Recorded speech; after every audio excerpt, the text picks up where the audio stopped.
त्यांनी उद्या या जाहीरपणे पुरावा द्यायला तयार आहे.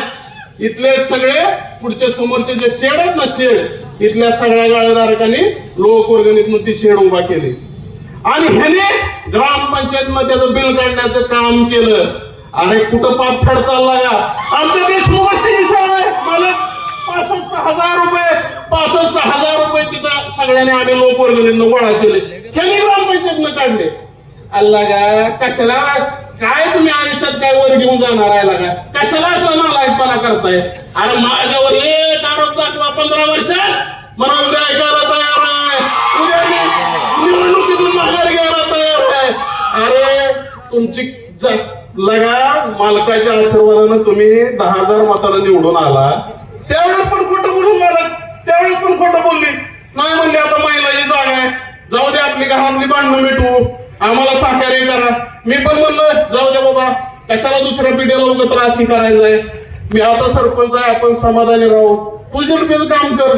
लगा सरपंच झाला, झडपीत गेला की लगेच दुसऱ्या दिवशी त्रास द्यायला ग्रामपंचायतीला चालू, सभापती झाली बायको, लगेच गाड्याला विरोध. अरे जाहीरपणे विरोध करताय, लाजा वाटा पाहिजे ना तुम्हाला. खोड्या जर तुम्हाला काही विरोध करायची तर पाठवलंय का? तुम्हाला विकास करायला पाठवलं. अरे मी विरोधात आहे तुझा, मान्य आहे, पण करकमच्या जनतेनं तुला मागच्या वेळेस 4,000 मताचं मताधिक्य दिलं, इथली जनता तुझ्या विरोधात नव्हती, हे का विसरलास तू?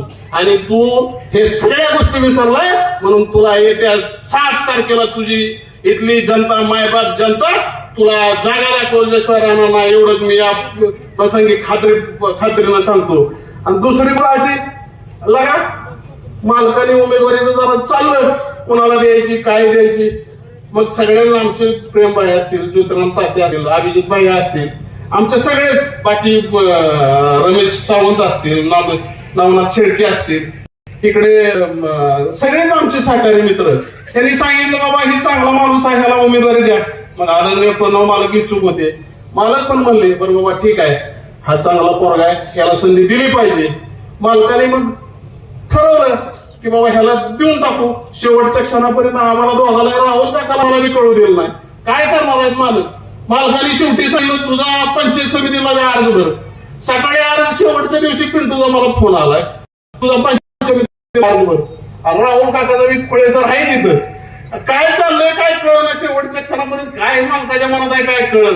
शेवटी एबी फॉर्म आल्यावर समजलं यायला आपल्याला जरा दिली मालकाने उमेदवारी आणि आम्हाला दोघाला या ठिकाणी मालकाने या ठिकाणी एकत्र केलं आणि पंचायत समितीचे उमेदवार राहुल काका झाले. काय म्हणले म्हणलं की आला का आमच्यात मतभेद जरूर होते, पण तू इतका माहिती गेला की राहुल काका म्हणले आपलं सगळं विसरून जाऊन ह्याला पहिलं घरी बसवू मला. इतका कसा निघाला तू विसरू म्हणलं आमचं. आणि भविष्यामध्ये आम्ही सगळ्यांनी ठरवलंय, वकील साहेब असतील, दादा असतील, नाना शिंदे असतील, महेंद्र शिंदे असतील, बाळकाना असतील, सगळे आमची टीम असेल, आम्ही एकत्र काम करून या गावचा विकास करण्याची भूमिका आम्ही घेतली. त्याच्यानंतर बोट घाल, त्याला बोट घाल, त्याला बोट घाल, ह्याला बोट घाल. अरे मी अगोदर आम्ही ठरवलं होतं की आपण फक्त जिल्हा परिषदेचं दावेदार असायचं, मालक जो पंचायत समितीला उमेदवार देईल तो आपण सर्वांनी स्वीकारला, हे आम्ही सगळ्या टीमनं ठरवलं होतं. आणि मग आता म्हणाला एक मत त्या एक मत, अरे एक बी काय सुद्धा नाही, पॅनल टू पॅनल मतदान झालं पाहिजे. आपल्याला विश्वासाचं राजकारण भविष्यामध्ये करायचं आहे. भविष्यामध्ये मालकाने विश्वास टाकलाय, तो कुठेही तडा जाऊ देण्याची भूमिका आपल्याला पार पाडायची नाही. आजपर्यंत अविश्वासानं राहिलं, भविष्यात सुद्धा विश्वासानं राहण्याची भूमिका भविष्यामध्ये आपल्याला पार पाडायची आहे. आमच्यावरती प्रेम करणाऱ्या प्रत्येक कार्यकर्त्याला विनंती आहे की पॅनल पॅनल मतदान झालं पाहिजे. आणि या गटातली तिन्हीच्या तिन्ही आल्याशिवाय राहणार नाही, मी खात्रीनं सांगतो. परवा दिवशी आमदार पाहिजे सभा झाली, मालक करोळ्यात नांदुऱ्याला गेले 15 माणसं, करोळ्याला गेले 50 माणसं, कानापुरीला गेले 40 माणसं. म्हणलं माने गावाला फोन आला, आता सांगितलंच पाहिजे आबा जाऊ द्या, हे बोलते एवढं सांभाळून घ्यायचं आबा. काय दादागिरी करताय का? आमच्याकडे माणसं कोणी नाही ती आणि बिचारा कधी आरा म्हणून कधी बोलला कुणाला. 4 दिवस झालं मुलाला एवढा गरीब माणूस कसा आहे, त्या शब्दानं कुणाला दुखवत नाही.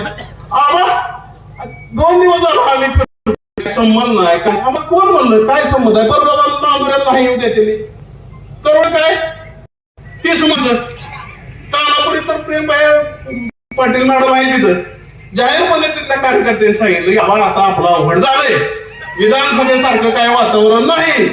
मग गडी बितरला करकमला नाही तसला बोलला. काय चाललंय आणि आता तुम्ही काय केलं हे सांगा ना तुम्ही अगोदर, कशाला लोकांवर आरोप करताय. ही निवडणूक आपल्या आयुष्यातल्या सगळ्यात महत्वाच्या टप्प्यावरची निवडणूक आहे.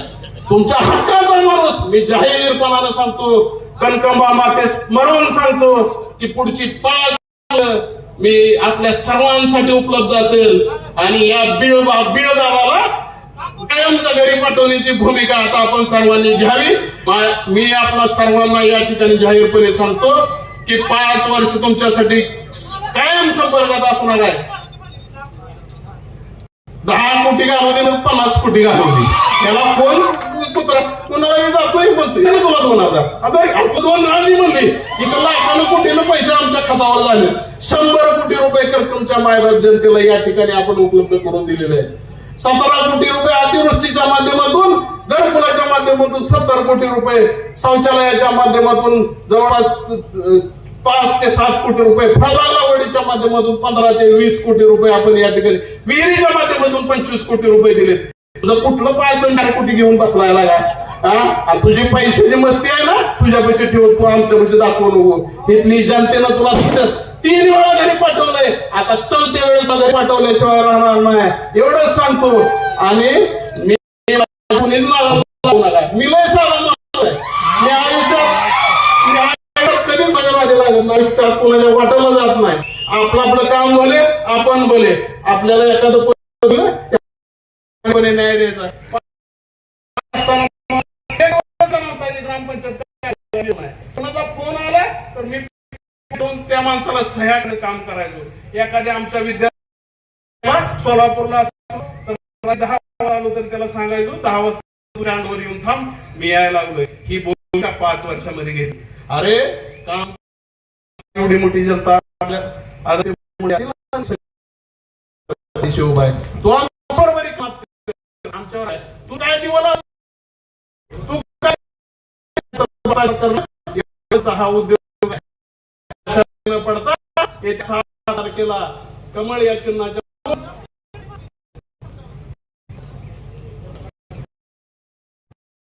एक विषय काल सेतूचं कार्य तुझं सेतू चालू काळजी मालक तुझ्या म्हणजे त्या राज्याचं मंत्रिमंडळाच्या पाठीशी आहे. मालकाचा कोणा शब्द मोडा जिल्ह्यात पण नाही राज्यात पण.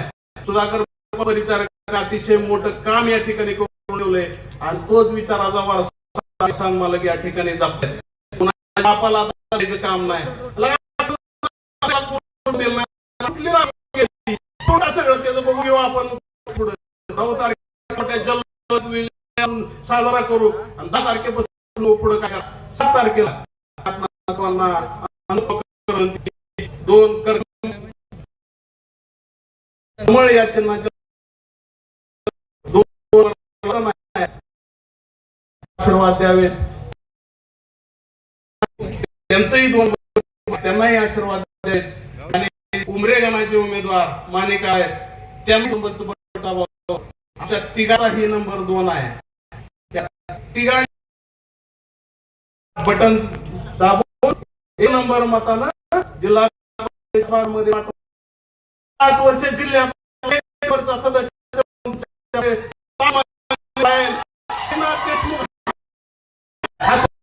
स्वाभिमानानं सांगचाल खाते थांबतो. धन्यवाद.